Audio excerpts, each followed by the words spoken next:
Another day, another mini vlog. So hi guys, my name is Jang at ito ang inyong brand ambassador of the year, Charis! So hi guys, magluluto nga pala ako ngayon ng tinolang tahong. Ayan, so hindi ko na sa inyo napaipakita yung pag step by step niyan. So ayan, ginisa ko na yung bawang, sibuyas, luya. And then after niyan, ilalagay ko na yung kamatis. Siyempre, hindi nasarap pag walang kamatis. Wait lang. Kukunin natin ang ating kamatis. Mahirap talaga mahirap talaga vlog nang wala kang taga-video. Yung sarili mo lang talaga. So, yun. Ito yung kamatis. Nalagay na natin. Ayan. Kasi yan ang magpapasarap dyan, kamatis. And then, siyempre, kailangan natin yan i-saute. Kailangan yung talagang lumabas na yung aroma ng kamatis.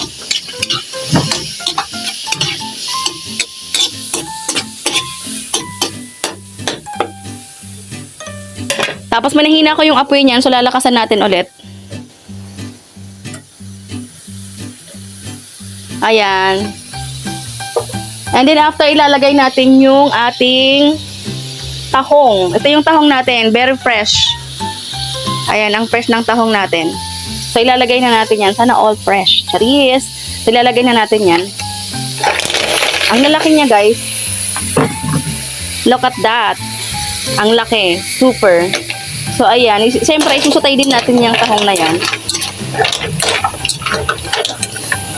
Bago natin lalagyan niya ng tubig.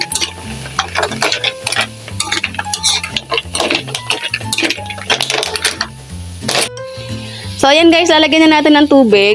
Bali, yung nilagay kong tubig, mainit na lang siya. Mainit siya. So, nilagyan ko siya ng water na mainit. Mas maraming sabaw, mas masarap. And then after that, ilalagay natin yung sili. Yan, so meron tayong 4 na pirasong nilagay na sili. And then, syempre, yung mga pampalasa niya, mamaya na after. Ito ang ating ilalagay na gulay. Bali, ito is galing to sa aming puno ng malunggay. So, kinuha ko siya kaninang morning. Ayan. Ito ang ating isasabaw. So, ayan guys, nalagyan ko na siya ng asin, paminta, ganyan. So, hihintayin na lang natin yan kumulo and then lalagay natin yung gulay and after yung pampalasa niya. So, habang hinihintay natin yung kumulo guys, so magkakape muna ang person. So, ayan. Ito ay black coffee lang. Nilagyan ko lang ng sugar. So, magkakape muna tayo for today's video. So, ayan. Waiting muna tayo, guys. So, ayan, guys. Kumukulo na siya. Ayan. So, syempre, bago natin ilalagay yung gulay, kailangan natin yung timplahan kung okay na ba yung lasa niya. Kasi yung gulay natin, mabilis lang yun maluto. So, pagkalagay mo nun, pwede mo nang, patayin yung apoy, ganyan. And then, kumain na kayo. So, medyo nakulangan ako sa lasa. Lalagyan natin ng sugar. Actually, yung tahong hindi yan pwedeng overcook kasi pag overcook ang tahong, numinipis yung laman niya. Or, ayan, katulad yan, di ba, ang laki ng shell niya, pero maliit na yung niya. So, kailangan dyan, mabilis mo lang siyang lutuin. Steam lang actually, ganun lang dapat talaga yung sa tahong. So, yun, nilagyan ko pa siya ng konting sabaw kasi medyo nakulangan ako. Ayan. Actually, ayan ang ginagawa ko sa bahay kapag wala akong work. Ngayon kasi is waiting ako sa aking ID bago mag-start ulit sa aking panibagong trabaho. At habang hinihintay nating maluto yung ating tinolang tahong, paubos na rin ang aking kape. So, ayan, kumukulo na siya ulit. And tinimplahan ko naman na to. So, ilalagay na natin ang ating malunggay. Wait lang, tikman ko ulit. Perfect. Wait. Ang ating malunggay. Ayan na siya.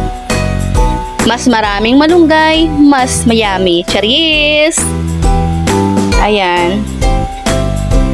Ang fresh niyan lahat. Kasi yung tahong, talagang fresh na fresh talaga siya. And then yung malunggay, kakapitas ko lang. So, talagang fresh from the garden. Charis! Ayan, haluin lang natin ng konti. Yung talagang mag-mix siya and talagang yung sabaw manuot dun sa dahon ng malunggay kasi mabilis lang tong maluto guys. Ayan, so hindi siya pwedeng overcook din kasi yung malunggay, pag na-overcook, ano siya, pumapait. So kailangan hindi siya overcook.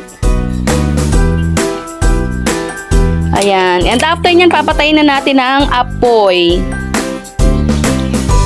So, yun lang muna guys for today. Ayun, pa-subscribe po ng aking channel. Bali, Mami Jang Vlog. So, ayun, pa-like, follow, and share. Sana nagustuhan nyo ang aking mini vlog.